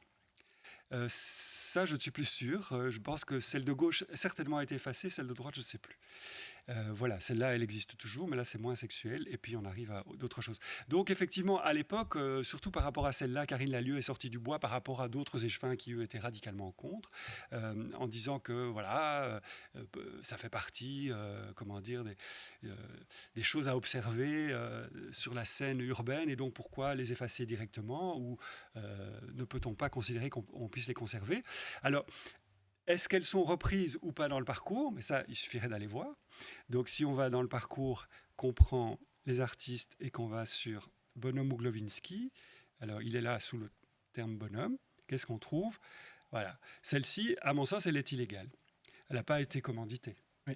J'ai l'impression. Donc, voilà un exemple. Donc, ça a été attribué à Bonhomme, hop, on la met dans le circuit. Mais c'est la caractère sexuel, n'y sont pas. Voilà. Pour répondre à ta question. Et ça montre aussi qu'il n'y a pas de distinction au sein du site entre des œuvres commanditées et des œuvres illégales. il faudrait voir le commentaire qui est fait de l'œuvre.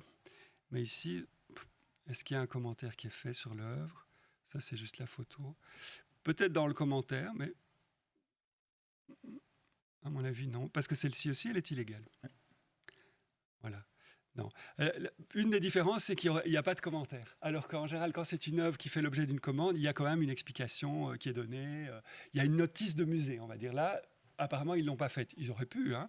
Mais apparemment, ils considèrent que les notices se font en collaboration avec les artistes. Et donc, quand c'est une œuvre anonyme, eh ben, on ne peut pas créer la notice en collaboration avec l'artiste, donc on ne met rien. Ce serait une réponse à la question. C'est un champ intéressant entre légal et illégal, tout d'un coup une intégration de l'illégal dans le processus légal, mais sans explication de pourquoi, quelles œuvres, quelles attributions, etc. Donc ça, c'est ma première question. La deuxième, elle est un peu liée au lien entre légal et illégal. Tu es revenu sur la différence entre le comité d'art urbain dont tu fais partie pour la ville de Bruxelles et le parcours street art, et le fait qu'il y en a un qui est chasse gardée de l'Echevina, l'autre qui recourt à un comité d'experts extérieurs et lié aux dimensions artistiques. J'aimerais poser la question de façon plus large que typiquement le cas de Mille Bruxelles, sur la façon dont tu peux comparer les choix d'œuvres d'art dans l'espace public en termes d'art officiel dans l'espace public versus plutôt le street art, dans le sens où je me rends compte en t'écoutant, mais c'est vraiment le cas depuis une dizaine d'années maintenant, que ça devient de plus en plus difficile de distinguer entre les deux, puisque historiquement ce qui distingue l'un de l'autre, c'est la dimension illégale de l'un. Mais dès lors que c'est désormais légal, tu l'as dit toi-même en préambule de ta présentation, esthétiquement il n'y a plus de critères définitoires tels qu'il a pu y en avoir pour le hip-hop notamment. Du coup, est-ce que toi, sur le terrain de comité d'expertise, de part et d'autre, ou en écoutant ce qui se fait, ou en écoutant tous les politiques s'exprimer sur le sujet, tu parviens à distinguer ou à opérer une comparaison entre, d'un côté, des choix d'art dans l'espace public émanant plutôt du réseau de l'art contemporain, versus des choix de street art émanant peut-être du même réseau ou pas, et pas spécifiquement le cas de Mille Bruxelles, mais je sais que tu es dans d'autres commissions artistiques, il y a d'autres pouvoirs de décision à ce niveau-là. Oui, alors, moi je constate de plus en plus que dans les comités que je fréquente, des suggestions vers le street art se mettent en place, qu'elles viennent des experts qui sont dans les commissions ou même du pouvoir organisateur, on va dire, du projet artistique qui les a réunis. Et donc je vois là qu'il y a de plus en plus une ouverture d'esprit. Alors, dès le moment effectivement où ils font l'objet des mêmes commandes, des mêmes processus d'élection et puis de suivi. Quelle est la différence entre les deux? Effectivement. De fait, il n'y en a plus, sauf peut-être dans le cas de Bonhomme ou Brigidine, parce que là, il s'est emparé du processus et il en a fait quelque chose de tout à fait inattendu, et c'est quand même une exception à mon avis. Mais donc, tu as raison, à ce moment-là, il y a une espèce d'alignement, de formatage des projets dans des procédures qui sont identiques, très clairement. Très clairement. J'observe avec beaucoup d'intérêt cette situation. Jusqu'à présent, l'audace, on va dire, des gens qui lancent des projets, alors que ce soit pour l'art dans le métro, pour l'art sur les places publiques ou sur des façades, on parle de fresques street art, et maintenant de plus en plus on parle de stickers. Alors, tout à l'heure je vous ai dit qu'il y avait de multiples formes d'expression comme les affiches, mais il y a aussi les autocollants qu'on appelle aussi les stickers en anglais. Et donc de plus en plus, moi je suis convoqué à des réunions où on va sélectionner des artistes qui vont pouvoir produire des stickers qui vont être installés sur une infrastructure publique officielle, éventuellement à la demande des habitants, pour rendre plus agréable un dispositif urbain ou le temps d'un chantier.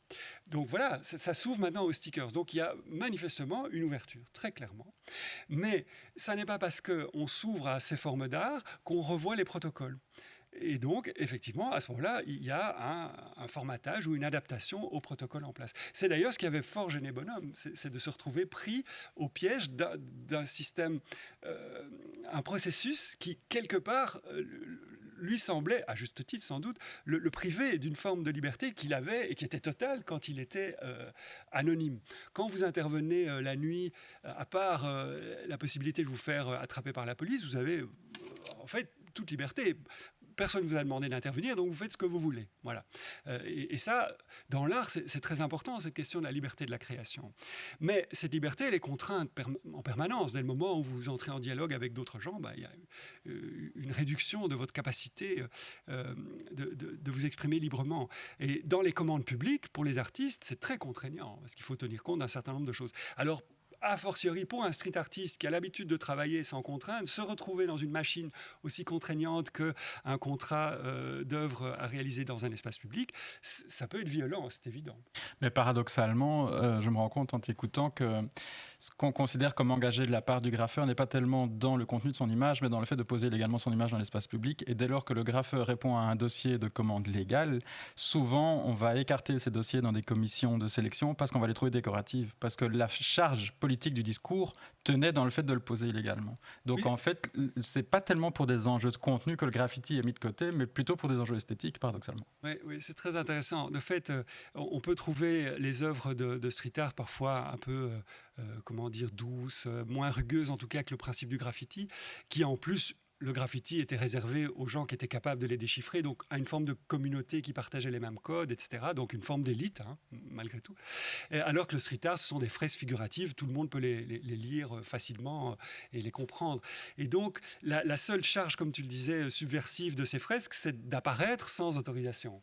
Et ça, c'est déjà un acte politique. C'est j'occupe un terrain sans y être invité, alors c'est un terrain qui est normalement réglé par une autorité qui gère, comme bien d'autres choses, comme la circulation des automobiles, les pistes cyclables, qui gèrent la ville, quoi. Bien.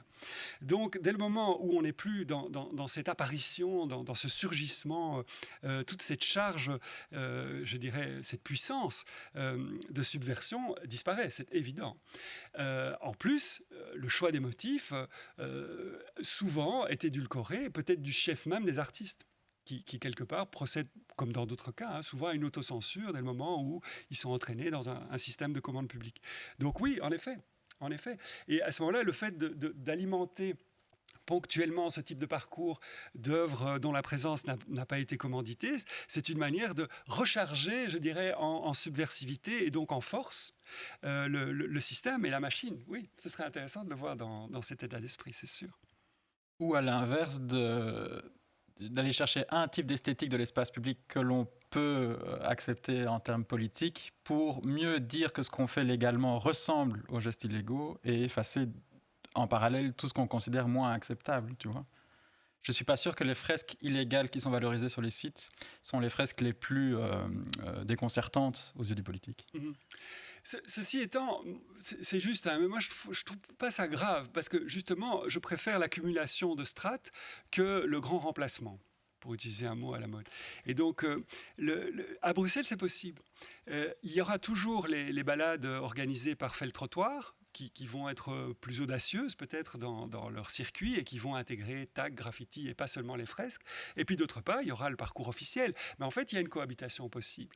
Souvent dans la rue, quand je suis attentif à ça, je vois au niveau du rez-de-chaussée des enseignes commerciales ou des volets de magasins qui ont fait appel à des street artistes pour être là. Donc ça, c'est vraiment, on est dans le domaine marchand, on va dire, le plus simple. Puis au-dessus, souvent, il y a des fresques qui ont été commanditées par un pouvoir public et qui ont une belle place, une belle visibilité, mais qui sont dans un processus que tu as décrit. Et puis plus haut, on va trouver des choses, des interventions illégales. Donc plus on lève la tête, plus en fait on migre vers des zones de plus grande liberté et sans doute de plus grande charge subversive. Mais tout ça s'agrège, je dirais, dans notre espace urbain plutôt que se remplace. C'est la cohabitation dont je parlais tout à l'heure. Et donc, si chacun garde sa place, tant mieux si l'État, pour le dire vite, n'est pas présent à tous les étages, finalement. Oui, bien sûr, tout à fait. Je ne sais pas si on ouvre les questions à la salle. Oui, je propose on a, je crois, toi encore des questions. Moi, j'ai aussi éventuellement l'une ou l'autre remarque ou question à faire par rapport à ce qu'on a entendu aujourd'hui. Mais évidemment, on a promis aux personnes qui étaient présentes qu'elles auraient l'occasion de prendre la parole. Et Margot va prendre les micro-baladeurs pour éventuellement vous donner la parole par rapport à ce que vous venez d'apprendre, des choses. Et je vois que Madame a déjà levé la main. Donc, on va commencer par vous. Oui, merci. Est-ce qu'il faut se présenter? Non, pas spécialement. Comme vous voulez. Bon, vu mon âge et mon métier, j'ai eu l'occasion d'être plusieurs fois confrontée à des peintures. Dans les années 80, j'avais un de mes fils qui était passionné de graffiti et qui a été tous les photographiés. Donc, on a un stock de photographies de tout ce qui est démoli, par exemple à Wings, parce que, bon, les fameux pigniers de Neerpede, au départ, ça a été des graffitis sauvages qu'on a effacés et puis remplacés par des trucs plus sages, je dirais. Donc, bon, j'ai des archives. Maintenant, je viens la semaine passée de commander à une amie photographe aussi pour mes archives. Vous avez peut-être entendu qu'il est question de rénover, entre guillemets, les tunnels en dessous de la voie ferrée Gare du Nord. Donc, ce sont des tunnels qui sont remplis quelques graffitis, surtout des tags, mais moi j'ai toujours comparé les tags à la calligraphie. Donc, voilà. Donc, on est en train de tout enlever. Alors, j'ai demandé à une amie, photographe, il y a 1000 photos, on a tout photographié, donc je tiens ce fonds à disposition de ceux que ça intéresse. Mais ça me fait aussi donc poser une question quand même embêtante. Il y a donc déjà un effacement de ces fresques pour remplacer par une peinture anti-graffiti. C'est déjà dit, avalisé par les communes, Saint-Josse, avalisé par la région. Donc, c'est vraiment... Enfin, moi, je trouve que c'est une destruction artistique. Personne ne s'est levé pour ça. C'est un peu dommage. En plus, donc, j'ai ce fonds. Je voudrais en faire une exposition où on montre les œuvres et on montre aussi après les gens qui passent, pour employer un terme à la mode, au Karcher. Mais ce que je trouve très triste, c'est que ces artistes... Non, comme ils ne peuvent pas être connus, parce que là, c'est encore dans la délinquance, ils n'ont aucun droit. Comment les graffiteurs peuvent avoir accès aux droits artistiques? Si moi, je fais une exposition, en fait, bon, j'ai payé les photos, d'accord, mais en fait, j'usurpe le droit auquel les artistes auraient droit. Est-ce que cette question s'est déjà posée? Oui, merci, c'est une question passionnante. Et en fait, il y a plusieurs questions dans votre question et qui sont toutes passionnantes. Mais pour rester sur la dernière, c'est la question du droit. Vous avez raison, j'en ai pas parlé tout à l'heure, j'aurais dû dire dans le décloisonnement, il y a aussi la question du droit. C'est-à-dire le droit s'intéresse à ces questions, elles sont assez passionnantes, mais on est au tout début. Parce qu'en effet, si l'auteur est inconnu, comment est-ce qu'il peut être reconnu comme le propriétaire, entre guillemets, de l'œuvre? Mais en même temps, cette œuvre, elle est sur un support qui appartient à quelqu'un, qui est le propriétaire du mur en question. Donc il y a déjà deux propriétaires, un propriétaire intellectuel, si je puis dire, et un propriétaire matériel. Et comment on fait la part des choses? Ce sont des questions passionnantes. Dans le domaine anglo-saxon, déjà sur le plan du droit, ils sont beaucoup plus actifs que nous. Aux États-Unis, la question du droit est beaucoup plus présente dans la société. Et donc à cet endroit-là aussi, il y a plusieurs articles parus là-dessus qui sont assez intéressants. En Belgique, j'ai un collègue à la fac de philosophie et sciences sociales qui commence à s'intéresser à ça, qui s'appelle Maître Alexandre Pintio, et j'espère qu'on pourra éventuellement un jour même produire une étude là-dessus sur le street art et le droit, par rapport aux conflits et aux situations que vous décrivez. Après, dans votre question, disais-je, il y en a d'autres. C'est-à-dire, comment est-ce qu'effectivement on archive? Là, vous parlez d'une archive photographique. Moi, j'ai une étudiante qui m'a rentré un mémoire en fac d'archi sur la réalité augmentée. C'est-à-dire, grâce au numérique, on peut non seulement prendre des photos, donc on peut archiver dans une mémoire numérique, mais on peut solliciter cette mémoire numérique à travers nos téléphones intelligents. Et donc, vous pourriez, dans un futur proche, vous balader dans une ville et en pointant votre caméra sur un mur, découvrir une explication éventuellement sur l'œuvre présente par la réalité augmentée, mais aussi aller voir ce qu'il y avait derrière, et derrière, et derrière, et derrière, à condition que ça a été photographié. Donc là, on archive, on garde une trace pour les gens, et on aurait pu faire ça dans le cas que vous décrivez. Et enfin, l'autre question, c'est qu'il y a encore une guerre, bien sûr, contre le graffiti ou le tag sauvage, qui est menée par les autorités, qui ne sont pas toutes aussi dénué de mauvaises intentions, on va dire, que la ville de Bruxelles. Il y a certaines communes qui revendiquent vraiment le remplacement du graffiti par une fresque et de faire en sorte que cette fresque soit protégée des graffitis de manière à ce qu'on ait remplacé une fois pour toutes ce qui est perçu comme de la délinquance par ce qui serait perçu comme de l'art. Vous n'êtes pas d'accord, vous trouvez que les graffitis c'est de l'art. Moi, à la limite, je suis d'accord avec vous, mais l'autorité qui a pris la décision, elle est en désaccord sur cette position. Vous avez raison. une deuxième intervention et puis je me tais. Là, c'est plutôt une belle anecdote. J'ai donc travaillé dans le temps à VRT comme productrice en chef de Canvas. On faisait une émission, on confrontait plutôt, excusez-moi, je suis vraiment d'origine, on confrontait des artistes à d'autres artistes, mais vraiment, surprenants. Et c'était à la fin des années 80, on avait invité Toet Stingemans, qui a été confronté à un graffiteur. Le décor, c'était la raffinerie du Plan-K. Je crois que l'émission existe toujours. Alors, c'était très compliqué parce qu'à l'époque, c'était tout à fait illégal. Il fallait mettre le graffiteur, faire entrer et sortir par une entrée cachée au cas où la police serait venue l'arrêter pendant l'émission. Donc, le graffiteur était masqué et tout aussi. Alors, il y a eu une phrase de Toet Stingemans. Et je m'en souviens toujours parce que il avait déjà 70 ans à l'époque. Et il parle aux jeunes et il a eu une phrase magnifique. Il a dit « Le graffiti, c'est le blues de notre temps ». Je ne savais pas, mais c'est une belle phrase, oui. Merci beaucoup, madame. Et puis aussi pour avoir porté à notre connaissance l'existence d'un fonds d'archives du graffiti que nous ne connaissions pas, donc, puisqu'il est de votre fait. Est-ce que quelqu'un d'autre souhaite prendre la parole ? Je ne vois pas de main qui se lève. Moi,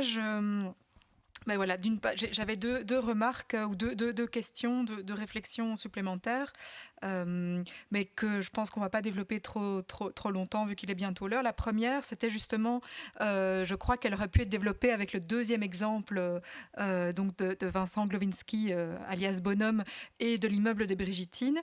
Voilà, pour déjà peut-être dévoiler une partie des choses, Eric a soumis un texte à notre revue Brussels Studies qui développe notamment cet article, cette dimension-là. Donc vous allez peut-être, dans les mois qui viennent, si l'article suit tout son cours, est validé et publié au final, pouvoir en apprendre plus sur cette procédure assez étonnante en fait de sélection de Vincent Glowinski comme lauréat de recouvrement d'une fresque qu'il avait lui-même fait. Enfin, donc il y a eu un jeu sur les identités qui était faite.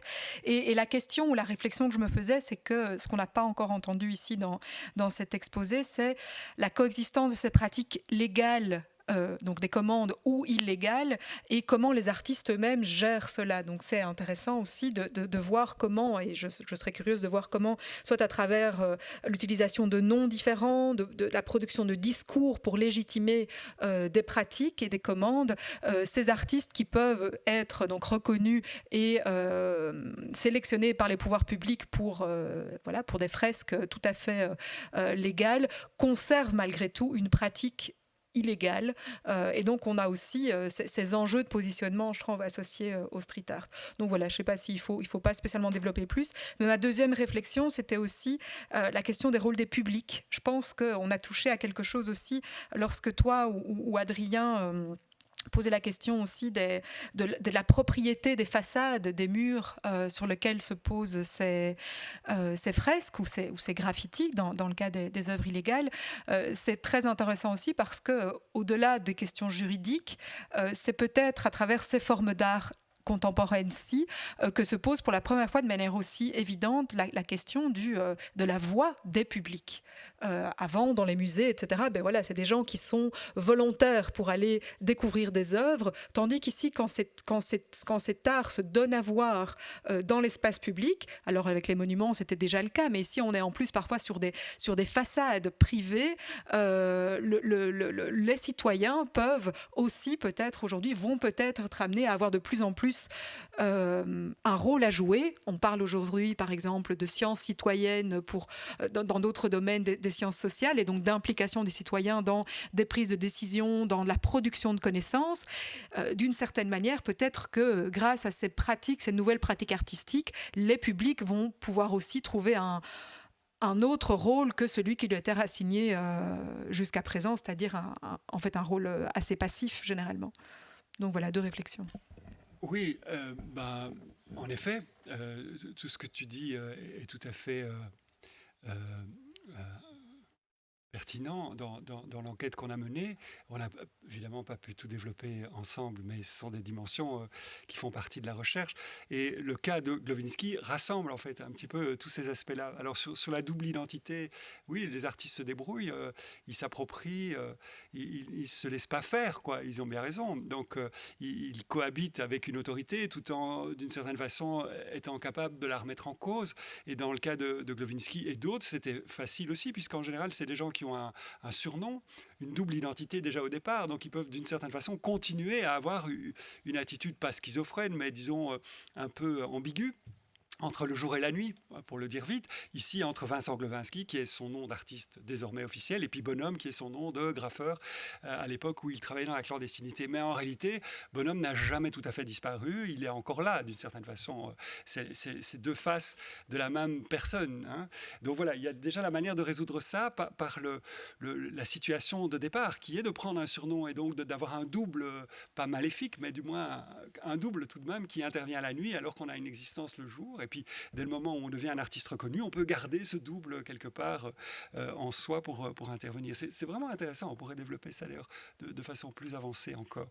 Alors, sinon, concernant le rôle du public, oui, bien sûr. Et dans le cas de Glowinski, il a dû collaborer avec le public parce que c'était un projet d'art dans un logement, enfin, sur une façade de logements sociaux où on demandait qu'il y ait une discussion et une construction de la réflexion avec les habitants. Et donc, il a dû le faire, mais ça l'intéressait de le faire. Et je pense qu'il y a une des raisons qui a motivé le fait de faire la compétition et de la gagner pour avoir le contrat, c'est d'entendre les gens lui parler de son travail à lui, qui est dans le quartier déjà, parce qu'il avait besoin de ce retour. Et pour lui, c'était une opportunité de mettre les choses en débat. Ça, il a été très heureux de pouvoir le faire. Et comme tu dis, ça pose des questions intéressantes sur à qui appartient, je dirais, l'espace visuel, pas forcément l'espace matériel d'une ville, mais l'espace visuel, à qui est-ce qu'il appartient? Et le street art pose cette question, en réalité, puisqu'il revendique de détrôner la publicité pour aller vite et de revendiquer des apparitions artistiques en compensation, on va dire, de cette présence commerciale, mais en utilisant des murs qui ne leur appartiennent pas. Voilà, il y a un vrai débat sur la propriété visuelle de la ville. Merci pour ta réponse. Oui, on a... Merci. Tout d'abord, je voudrais vous dire que c'est passionnant ce que vous faites. Moi-même, je photographie beaucoup l'espace public, mais justement, je voulais vous poser la question, où situez-vous les publicités qui étaient faites au siècle passé sur les murs? Donc, par exemple, à Woluwe-Saint-Lambert, avenue Georges-Henri, il y a encore des traces de ces publicités. Et donc, la commune a demandé aux propriétaires, parce que évidemment, ça appartient, c'est fait sur les murs de gens qui sont propriétaires, mais la commune avait demandé de rénover ça pour les garder un petit peu en bon état. Mais c'est un coût tellement excessif pour le propriétaire qu'à la commune de Woluwe-Saint-Lambert, ils ont trouvé un arrangement, c'est-à-dire que la commune est locataire des briques où sont situés ces dessins. Et donc, ça passe justement au conseil communal de lundi. Et donc, ça va être rénové, mais le restant du mur, ça appartient au propriétaire, à charge pour lui de rénover sa partie. Et donc, on est à peu près dans un 90%, 10%. Et donc, je trouvais ça génial de ce moyen-là. La commune, donc, étant locataire, prend à sa charge, et peut-être qu'elle a aussi des subsides. C'est peut-être plus facile pour elle que pour une chose. Et je voulais vous voir où vous situez ces publicités sur les murs par rapport au street art. Est-ce qu'on peut considérer ça comme du street art? Voilà. Non, on ne peut pas considérer ça comme du street art au sens où on l'entend aujourd'hui. Mais par contre, le street art participe de cette tradition de la peinture murale. Et cette tradition publicitaire de la peinture murale participe de la grande peinture murale qui existe depuis toujours. Vous remontez à Lascaux, c'est de la peinture murale. Simplement, c'est sur des cavernes et pas sur des murs construits, mais c'est le même principe. Donc, cette publicité, en fait, en prenant de l'âge, devient du patrimoine, et le street art le deviendra aussi. Il suffit de laisser faire le temps, et tout devient intéressant avec le temps. Les anciennes publicités, les anciens spots publicitaires deviennent des archives, même cinéma, télévisuel, intéressantes, parce que voilà, il y a toujours quelque chose à en garder, de compréhension d'une époque, etc. Donc, elles ne sont plus peut-être actives commercialement parce elles vendent des produits qui n'existent plus, qu'on ne va plus acheter, mais elles font partie de l'histoire et donc elles vont être patrimonialisées. Et je trouve ça intéressant qu'on puisse louer une partie de mitoyenneté pour les préserver justement. Je me souviens, entre parenthèses, qu'on avait à l'ISELP à une certaine époque le souci de remettre une œuvre d'art sur le toit et on avait dû racheter la mitoyenneté de l'endroit où on allait ancrer l'œuvre. Simplement, donc c'était quelques centimètres carrés, mais il fallait les racheter aux propriétaires pour pouvoir aller planter un piton qui allait tenir une proposition artistique qui était placée sur le toit de notre bâtiment. Bref. Et donc, regardez, voici un exemple où c'est une publicité historique, pour celle-ci, qui a été hackée par un graffeur, suspecté bonhomme, en effaçant suffisamment de lettres pour avoir un nouveau mot, anus, et en joignant l'image au texte, si je puis dire, précisément sur le mur. Voilà, et peut-être le discours, effectivement, c'est que la publicité, je vous laisse poursuivre. Voilà, donc, alors, est-ce que c'est du street art? Je vous dis, selon moi, non, mais ça devient du patrimoine. Donc, il y a une dimension artistique, éventuellement muséale, c'est-à-dire d'archivage, de conservation, éventuellement d'études pour les historiens, soit de l'image ou de la publicité future. Oui, en effet.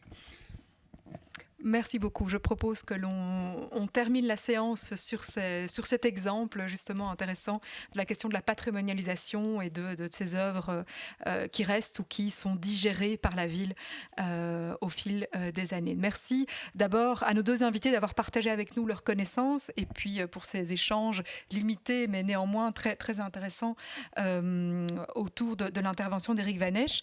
Et puis évidemment merci à toutes et tous qui êtes là pour votre intérêt et votre participation à la séance d'aujourd'hui.